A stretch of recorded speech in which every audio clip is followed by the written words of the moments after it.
FAPESP, Fundação de Amparo à Pesquisa do Estado de São Paulo, apresenta.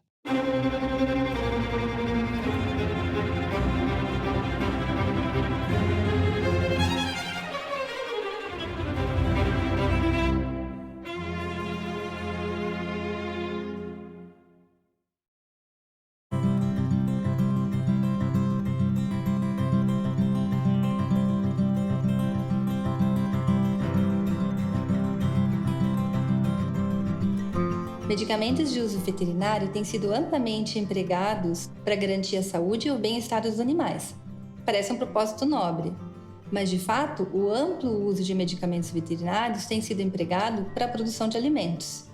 Sendo assim, é muito importante que se faça uma avaliação do impacto de resíduos de medicamentos no ambiente e nos alimentos que nós consumimos.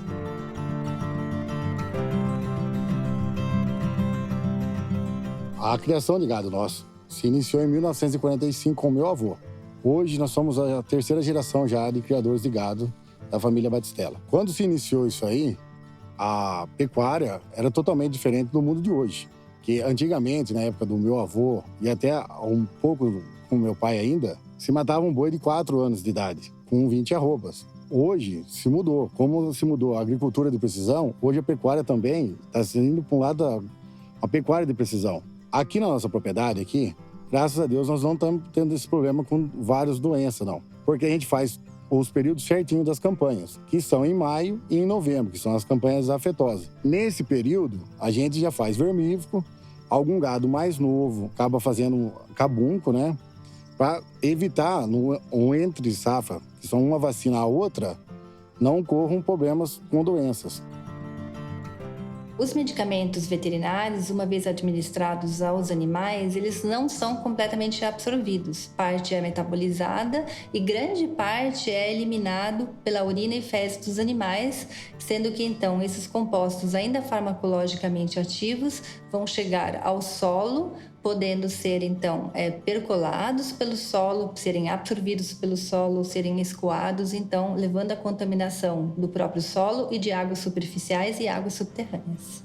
Como que esses fármacos, na verdade, chegam no ambiente, né? Na verdade, eles são administrados aos animais. E, muitas vezes, a maior parte dos fármacos, ela é pouco metabolizada no organismo do animal. Então, ela é excretada. Então, ela pode ser excretada via urina ou via fezes. Então, na verdade, o fármaco, muitas vezes, na sua forma ativa, ela chega diretamente ao solo. Embora essas concentrações desses princípios ou desses insumos farmacêuticos ativos, alguns metabólitos, realmente tenham uma concentração extremamente baixa no ambiente, eles vão impactar o ecossistema.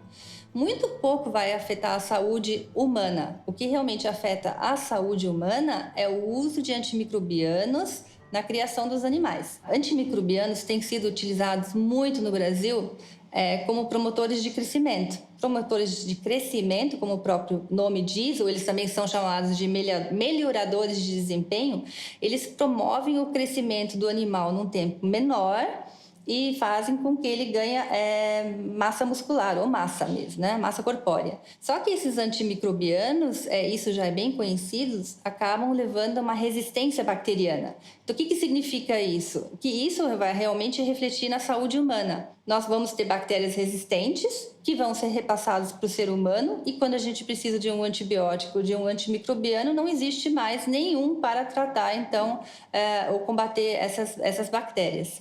Então, isso é um tema que é muito discutido e esses promotores de crescimento na Europa foram banidos totalmente da agropecuária no ano de 2006. Já em 1999 teve essa discussão e alguns foram restringidos, mas o banimento ocorreu só em 2006. E no Brasil, finalmente, o Ministério agora realmente resolveu também banir o uso dos antimicrobianos como promotores de crescimento em 2017, indo para 2018. Antigamente, se tinham mais doença, no meu modo de pensar e pelo pouco que meu avô me contava das histórias, por quê? Não se existiam esses minerais que hoje existem, esses proteinados. Se pegavam os sabugos do milho com sal branco e o que faziam? Torravam ele, pegavam as cinzas e misturavam com o sal branco. Esse era o sal que dava pro gado. Hoje não, hoje nós temos sal e crescimento, sal para engorda. Temos proteinados de água, proteinados de seca, na onde eu acho que facilita e ajuda os animais a não terem problema de descalcificação. E então, o que acontece? Poucas propriedades hoje têm problemas com doenças nas suas propriedades.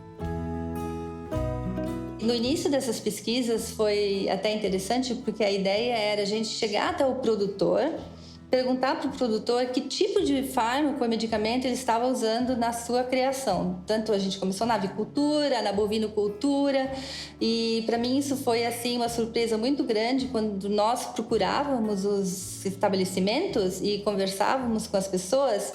O produtor informava que não usava nada na produção. Com essa dificuldade, nós começamos a simular então ensaios no laboratório.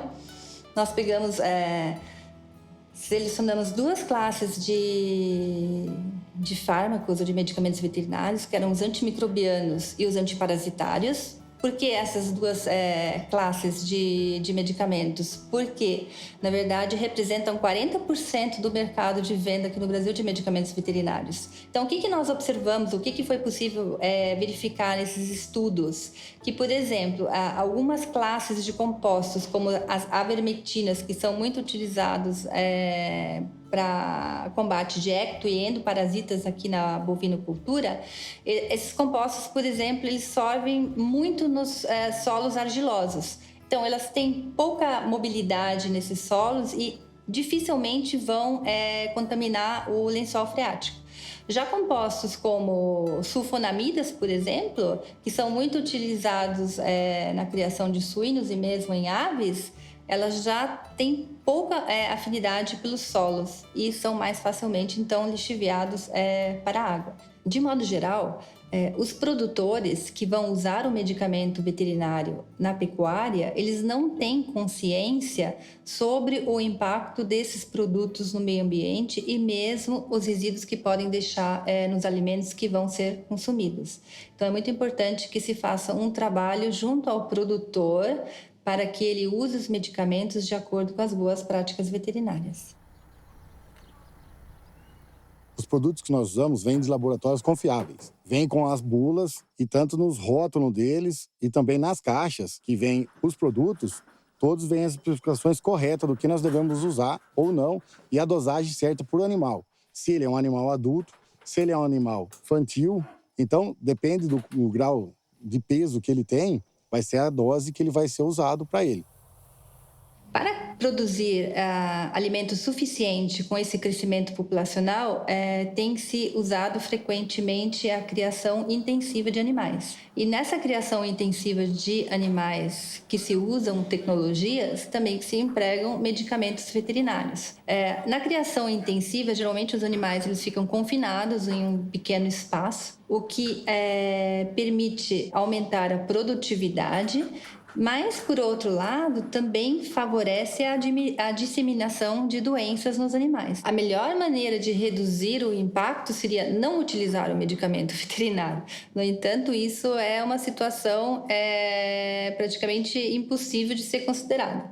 Então, a importância é que a gente tenha dados suficientes sobre a venda dos medicamentos veterinários, que se faça uma restrição da venda livre de medicamentos veterinários no Brasil, que se faça um trabalho de instrução do produtor para que ele use o produto veterinário de acordo com a descrição da bula, que ele respeite o período de carência, a forma de administração, que ele respeite a dose, que ele não use um medicamento veterinário de uma espécie em outra espécie e que se tenha exatamente esse controle e a fiscalização desses medicamentos veterinários, então, no local da produção. O que a gente observa, assim, ou em outros países, o que é muito comum acontecer, é que no momento do registro do medicamento a ser usado numa criação junto ao órgão especializado, o órgão competente, a empresa ela precisa apresentar uma avaliação do impacto ambiental. E é o que não acontece no Brasil. Então, no registro, isso ainda não está sendo levado em consideração. Então, por exemplo, se um medicamento pode impactar de uma forma severa o ambiente, muitas vezes em países como na Comunidade Europeia, esses produtos não são liberados para uso na agropecuária. O medicamento veterinário, ele está disponível para ser adquirido em qualquer casa agropecuária. Então, se eu quiser comprar um antimicrobiano, eu vou na casa agropecuária e compro esse antimicrobiano e posso dar o uso que eu pretendo. Então, não existe uma fiscalização quanto a isso. E a outra coisa é que realmente a gente tem muitos poucos dados sobre o impacto ambiental dessas substâncias aqui nas nossas condições climáticas. Então, no Brasil ainda tem poucos grupos que focam as pesquisas nessa área. É uma pesquisa, na verdade, que ela requer de instrumentos sofisticados, porque as concentrações são muito baixas. E nesse ponto é importante destacar que a FAPESP, na verdade, ela tem trazido para o nosso grupo de pesquisa todos os recursos financeiros para que a gente pudesse realizar essas pesquisas, né, na determinação desses compostos em solos e em águas. E também tem facilitado, através de bolsas de estudos, a formação de recursos humanos, formação de alunos de mestrado e de doutorado, que, na verdade, eu entendo que é muito importante, porque são essas pessoas que vão fazer a diferença um dia e também participando dessa discussão e da necessidade dessa avaliação do impacto ambiental. Então, essa pesquisa que foi talvez o início de avaliar os medicamentos veterinários no ambiente, mais focando em solo, abriu uma possibilidade para novos estudos. Hoje, nós estamos mais focados a avaliar fármacos em água. E quando a gente vai agora para a água superficial, a gente já tem uma outra contribuição, que não é só do fármaco de uso veterinário, mas também do fármaco de uso humano. No Brasil, ainda os dados sobre o impacto ambiental de medicamentos veterinários é muito escasso. São poucos grupos de pesquisa que têm realizado trabalhos nessa área. Os dados, geralmente, que nós temos disponíveis na literatura, eles são provenientes de estudos realizados em países de clima temperado, que tem uma diferença em condições climáticas, os solos são diferenciados do que os solos que nós temos aqui no Brasil. Então, é necessário que se façam esses estudos de avaliação do impacto desses medicamentos veterinários no país onde são usados esses compostos. Sobre os pesquisadores, eu acho que eles só vêm agregar. Porque se não fossem eles, se hoje nós não tivéssemos esses proteinados, essas rações secas que hoje nós servimos para o gado aqui, que nós conseguimos engordar gado com 30 meses, 2 anos e meio, com 20 arrobas, nós teríamos ainda estar naquela pecuária do meu avô, que foi quando se ele iniciou em 1945, que ele engordava boi com 4 anos e meio para dar 20 arrobas.